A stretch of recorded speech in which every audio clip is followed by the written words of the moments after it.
नमस्कार, सी न्यूज भारत में आप सभी का एक बार फिर से स्वागत है। यूपी बुलेटिन में इस बुलेटिन में बात करेंगे आजमगढ़ की, जहां अवैध शस्त्र फैक्ट्री चलाने वाले अंतर जनपदीय गिरोह के एक हिस्ट्री शीटर सहित कुल 5 शातिर अपराधियों को किया गया गिरफ्तार। आगे बात होगी बदायूं की, जहां मानवाधिकार संरक्षण मंच के तत्वाधान में बांग्लादेश में हिंदुओं और अल्पसंख्यकों पर हो रहे हमले पर धरना प्रदर्शन का आयोजन किया गया। साथ ही आगे बढ़ेंगे और चर्चा करेंगे मऊ की, जहां चाइल्ड केयर हॉस्पिटल के संचालक एवं बाल रोग विशेषज्ञ डॉक्टर सुमंत गुप्ता ने ठंड के मौसम में छोटे बच्चों की देखभाल को लेकर महत्वपूर्ण सुझाव दिए। इन तमाम खबरों पर करेंगे विस्तार से चर्चा। आजमगढ़ में हेमराज मीना पुलिस अधीक्षक आजमगढ़ के निर्देशन में अपराध व अपराधियों पर अंकुश एवं प्रभावी नियंत्रण बनाए रखने हेतु अभियान के क्रम में आज 4 दिसंबर को थाना सिधारी पुलिस व स्वाट टीम प्रथम की संयुक्त टीम द्वारा अवैध शस्त्र फैक्ट्री चलाने वाले 5 शातिर अपराधियों को गिरफ्तार किया गया है। गिरफ्तार अभियुक्तों कब्जे से एक अदद चोरी की SBBL बंदूक, जरू गन फैक्ट्री, 5 अदद पूर्ण निर्मित अवैध तमंचा, 17 अदद जिंदा कारतूस, 12 बोर, 4 अदद लाल रंग, 3 अदद केसरी रंग व 2 अदद पीले रंग का, 4 अदद खोखा कारतूस, 12 बोर, 1 अदद लाल रंग, 1 अदद पीले रंग का, 1 अदद जिंदा कारतूस 7.6 mm, 30 अदद जिंदा कारतूस, 315 बोर, 18 अदद खोखा कारतूस, 315 बोर, 11 अदद खोखा कारतूस, 32 बोर रिवॉल्वर, 16 अदद जिंदा कारतूस, 32 बोर, 2 अदद जिंदा कारतूस 9 mm, 2 अदद जिंदा कारतूस 22 बोर, 36 अदद खोखा कारतूस 32 बोर आदि बरामद किए गए हैं। देखिए, आज थाना सिधारी से 5 लोगों को गिरफ्तार किया गया है, जिसमें एक संजय विश्वकर्मा है जो थाना जहानागंज के रहने वाले हैं, रविकांत उर्फ बड़क पुत्र अशोक यादव है, ये थाना सिधारी के रहने वाले हैं।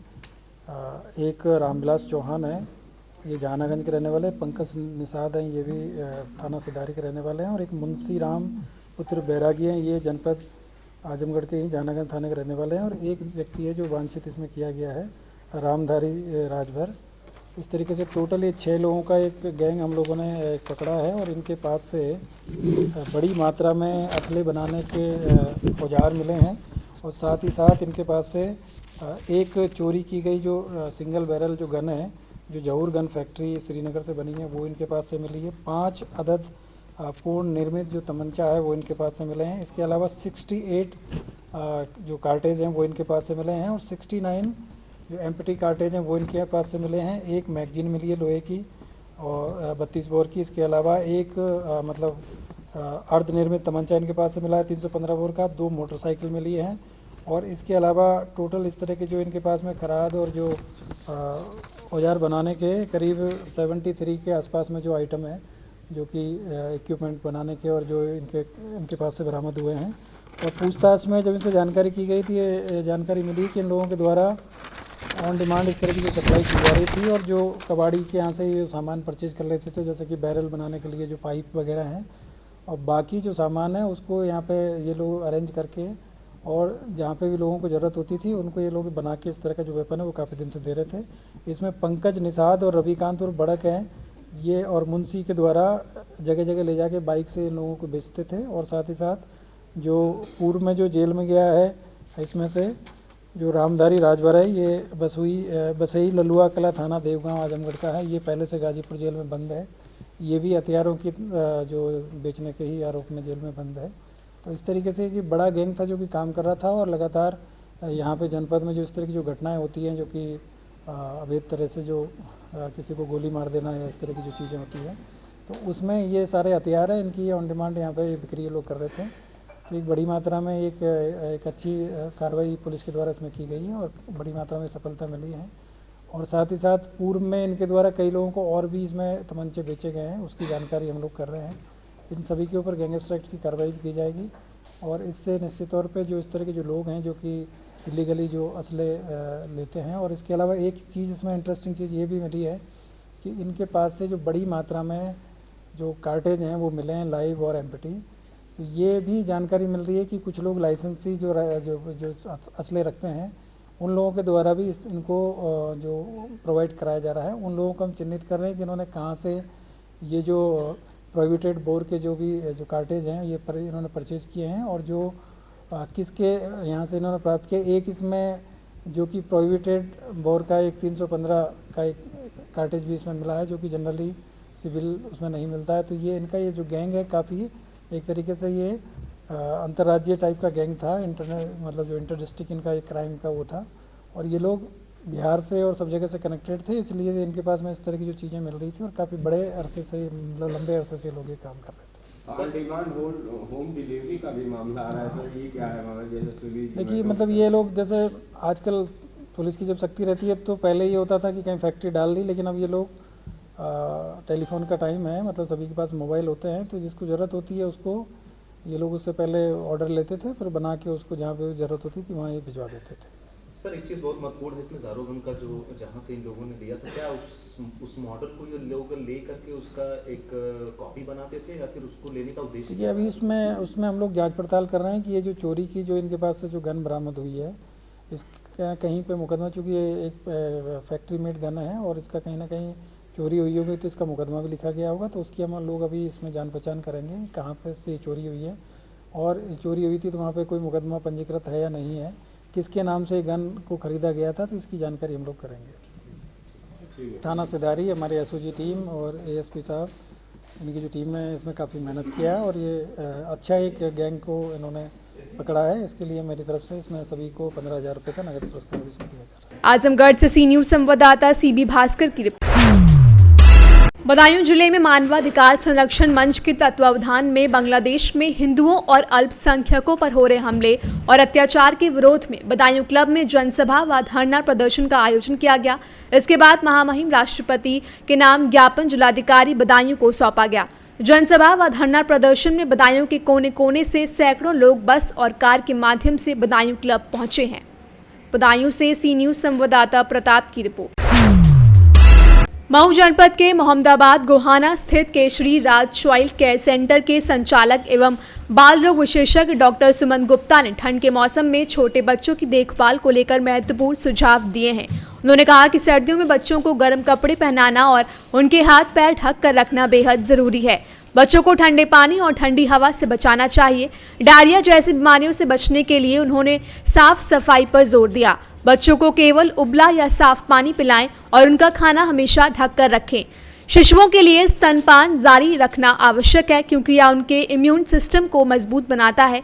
यदि बच्चों में डायरिया के लक्षण दिखाई दें तो उन्हें ORS का घोल दें और तुरंत डॉक्टर से संपर्क करें। डॉक्टर गुप्ता ने माता पिता से अपील की कि बच्चों के स्वास्थ्य को लेकर सतर्क रहें और ठंड के मौसम में उनकी देखभाल में कोई कमी ना करें। सर ठंड का मौसम शुरू हो गया, ऐसे में बच्चों में कई बीमारियां फैल रही हैं, तो कौन सी बीमारियां हैं और उनसे कैसे बचा जा सकता है? मैं डॉक्टर सुमन गुप्ता, नवजात शिशु एवं बाल रोग विशेषज्ञ। इस समय जब ठंड का मौसम शुरुआत होता है तो कभी सुबह में गर्मी ज़्यादा होती है, शाम में ठंड ज़्यादा होता है, तो बच्चों में जो इन्वायरमेंट चेंज होते हैं उसको अडॉप्ट बच्चे अभी नहीं हो पाते हैं। जो खासकर 4 साल से कम के बच्चे होते हैं उनको निमोनिया या कोल्ड डायरिया होने का चांस ज़्यादा होता है। ऐसे इससे बचने के लिए हमें जो 6 महीने से ऊपर के बच्चे हैं उनको पानी उनी ज़्यादा पिलाएं। पानी ज़्यादा पिलाने से हमारा शरीर का हाइड्रेशन मेंटेन रहेगा और हाइड्रेशन मेंटेन होने की वजह से जो हमारे बाहर के इन्वायरमेंट में जो चेंजेज हो रहे हैं उसको बॉडी बहुत अच्छे से अडॉप्ट करेगी। दूसरी चीज़, जो बच्चे 6 महीने से कम के हैं उनको माँ हर 2-2 घंटे में दूध पिलाते रहे और साफ सफाई का ध्यान रखें और पूरे अच्छे से कपड़े पहना के रखें। और इस समय जैसे बच्चों में शिकायत आती है कि निमोनिया हो गया, जकड़न हो गया, तो कई माँ लोग को ये अफवाह होती है कि बच्चे को भाप नहीं देना है, भाप से नुकसान हो सकता है, जबकि ऐसा कुछ नहीं है। भाप से जो दवा होती है बहुत कम मात्रा में होती है और डायरेक्ट लंग्स में जाती है। लंग्स में जाने की वजह से बच्चों को तुरंत रिलीफ मिलता है और बच्चा तुरंत रिस्पॉन्स भी करता है। तो जो सर आप बात कर रहे थे पानी पिलाने की, पानी बच्चों को गर्म पिलाया जाए या फिर पानी, अगर किसी के पास आरओ का पानी है तो नॉर्मल टेम्परेचर में पानी होना चाहिए। जैसे 37 डिग्री सेंटीग्रेड बॉडी का टेम्परेचर होता है तो कम से कम पानी उतना बॉयल होना चाहिए और ज्यादा गर्म पानी देने की जरूरत नहीं है। अगर जो लोग समरसेबल या बोरिंग का पानी पिलाते हैं उनको कम से कम पानी 20 मिनट तक बॉयल करके उसको अलग से बच्चे के लिए निकाल लें, फिर उसके बाद थोड़ा थोड़ा करके बच्चों को देते रहते हैं। अगर सर बात किया जाए मतलब बच्चों में मतलब काफी जो मरीज आ रहा है, किस टाइप के समय ज्यादा मतलब बच्चे मतलब इस समय बच्चों में वही निमोनिया के मरीज, फीवर और सर्दी जुकाम खांसी के मरीज ज्यादा हो रहे हैं या कोल्ड डायरिया के पेशेंट ज्यादा है। तो ये सर कोल्ड डायरिया क्या है, कितना खतरनाक है, क्या बच्चों को मतलब कोई मतलब ज्यादा नुकसान भी पहुंचा सकता है? कोल्ड डायरिया बेसिकली देखा जाए तो अगर उसमें सही से प्रिकॉशन रखा जाए तो कोई बहुत घबराने की बात नहीं है। ठंड के मौसम में बच्चों को वही अडॉप्ट नहीं कर पाते हैं, तो बच्चों को कभी-कभी वोमिटिंग और लूज स्टूल होने लगते हैं, लाइटिंग ज़्यादा होने लगती है। और अधिकतर लोग ये करते हैं कि ठंड के मौसम में लोग बच्चों को पानी कम पिलाते हैं कि बच्चा अभी मौसम ठंडा है, कहीं खाँसी, जुकाम-बुखार ना हो जाए। और कोल्ड डायरिया बस यही होता है कि उसमें पानी-वानी ज़्यादा पिलाएँगे तो बच्चे का हाइड्रेशन मेंटेन रहेगा, ताकि बच्चे में डिहाइड्रेशन नहीं होगा। और डिहाइड्रेशन नहीं होगा तो फिर बच्चे में कोई बहुत ज़्यादा दिक्कत नहीं होगा। मऊ से सी न्यूज संवाददाता प्रमोद विश्वकर्मा की report. Raebareli Gadaganj living relationship में रह रही विवाहिता ने प्रेमी से धोखा खाने के बाद फांसी लगाकर आत्महत्या कर ली। विवाहिता की मौत के बाद परिवार में कोहराम मच गया। वहीं मौके पर पहुंची पुलिस ने शव को कब्जे में लेकर जांच पड़ताल शुरू कर दी है। पूरा मामला रायबरेली जिले के गदागंज थाना क्षेत्र के पूरे लोनियन के पुरवा का है, जहां की रहने वाली कामनी देवी ने देर शाम फांसी लगाकर आत्महत्या कर ली। वहीं पुलिस ने शव को कब्जे में लेकर आरोपी युवक की तलाश शुरू कर दी है। क्या हुआ था? नहीं दिन तो 5 साल से चलती से क्या चल रहा था 5 साल से? इन्हें छेड़ के हमने हमारे घर में भी कूदा था। अच्छा, फिर कौन था? क्या नाम हमने था? पकड़ा भी। हमने इसके बाप महतारी से भी कहे थे कि अपने लड़के को संभाल लिए, हम अपनी लड़की को संभाल लें। ये लोग मजाक समझते थे। हाँ, फिर हमारे साथ कोई सुना नहीं। फिर हमने एप्लीकेशन भी दी। कहाँ पे दिया था? गदागंज में। गदागंज में भी नहीं सुनाई किया। अच्छा, हाँ, फिर लड़की का आपका प्रेम प्रसंग कितने सालों से चल रहा था? अब हमने जाना तो हमने शादी भी कर दिया कि यहाँ का केस खत्म हो जाए। अच्छा, ये हुओं भी जाते थे, उसके आदमी से भी बोलते हैं। वो आदमी सास ससुर ने रोड पे छोड़ दिए। उसका केस खत्म हो गया, उससे कोई मतलब नहीं है। मतलब है हमसे, ये लड़के से, माँ बाप से। इसकी बहन कालो भी गाली दी थी, दोनों नंदो भौजाई ने। इसी चौतरे पे बैठी थी, उसको खेत दिया। क्या आपकी बेटी के घर गई थी क्या? हाँ, बाहर बैठी थी द्वार पे, तो इनने खेत दिया। फिर वहाँ से आई हो, सारा दिन खांसी बोली, सब सा काम करी, सबके लगे गई थी। मिल के सबसे आई है, शाम को खाना 3 बजे खाना पर चढ़ा दिया, बनाया खाया, अपना का दिमाग मिलाया, फांसी लगा लिया। क्या लग रहा है उसी लड़के की वजह से फांसी लगाई है? लड़के को जैसे ये हमसे बोलती थी कि उसको ढूंढ के लिया, हम कहाँ जाए ढूंढने। यानी उसी के साथ रहना चाह रही थी आपकी लड़की? उसी के साथ रहना चाहती। मैं तुम्हारा रिंकी नाम है सर। कहाँ की रहने वाली? पूरे लोनियन का पुरवा। कौन थी जो फांसी लगाई और आप क्या घटना क्या हुई थी पूरी? सर मेरी बहन थी छोटी, ये लव का मैटर था सर। वो लड़के से प्यार करती थी, वो लड़का लोधी है सर। क्या नाम है? उसका नाम इंद्रेश है सर। कहाँ के रहने वाला है? पूरे लोनियन का पुरवा। क्या हुआ था फिर उसके बाद? सर मेरी बहन उन्हीं की वजह से फांसी लगा ली है सर, आत्महत्या कर लिए हैं अपने हाथ। सर हमने इन्फॉर्म भी किया था थाने में, तो वहाँ के पुलिस वाले बोले कि हम कोई कैमरा तो लगाए नहीं है कि उस लड़कों को लाके हम यहाँ पे पेश कर दें। कितने दिन पहले शिकायत की थी?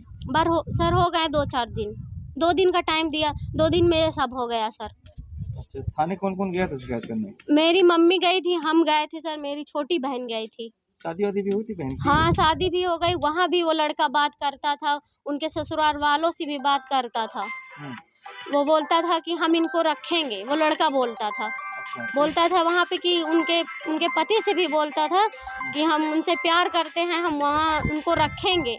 तो उनके ससुराल के लोग हमारे घर पे छोड़ गए सर।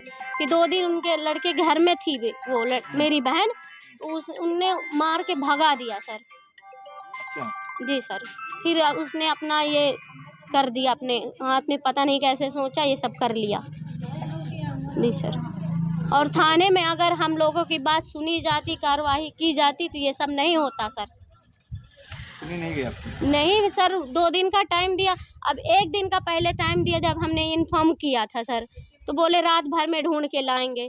सर रात भी बीत गया, रात में बोले रात भर अपनी लड़की को रखो अपने घर में, आपकी सिर्फ रात भर जिम्मेदारी होगी। हमने रात थी क्या आपकी बहन उसी घर में? हाँ, उन्हीं के घर में थी सर। तो वो सब पुलिस वाले बोले कि अपने इनको रख लो, रात भर सिर्फ आपकी जिम्मेदारी होगी। फिर हमारे पापा बोले कि मेरी रात भर की थी जिम्मेदारी, अब हमारी जिम्मेदारी नहीं है इसकी। तो उनके घर में गई तो वो लोग, उनकी लड़के एक भौजाई थी, उसकी छोटी बहन थी, वो बोली कि जाओ अपने घर। उनने मेरी बहन को मारा भी सर। तो वो गुस्से में सर आई, तो पता नहीं, मेरी मम्मी भी नहीं थी घर में, मेरे भाई भी नहीं थे, वो दुकान भेज दिया उनको सर। फिर ये घटना हुई। क्या वो फांसी लगा ली? फांसी लगा ली है सर। अगर पुलिस दी है इसकी? जी सर, एप्लीकेशन भी दिए हैं थाने में। थाने के लोग बोले हैं कि अगर वो सुनवाई करते सर, इतना उनके घर में जो दबाव करते तो ये सब होता ही नहीं। रायबरेली से सी न्यूज संवाददाता आलम कादरी की रिपोर्ट। रायबरेली में जनपद तहसील डलमऊ के अंतर्गत ब्लॉक दिन शाह गौरा के गदागंज थाना क्षेत्र के अंतर्गत अलीपुर चकराई गांव में उस वक्त अफरा तफरी मच गई जब गांव के ही 35 वर्षीय राजकुमार ने संदिग्ध परिस्थितियों में फंदे से लटककर अपनी जीवन लीला समाप्त कर ली। आपको बता दें कि मृतक राजकुमार की पत्नी शादी के कार्यक्रम में गई थी। घर पर मृतक राजकुमार ने फांसी लगाकर अपनी जान दे दी।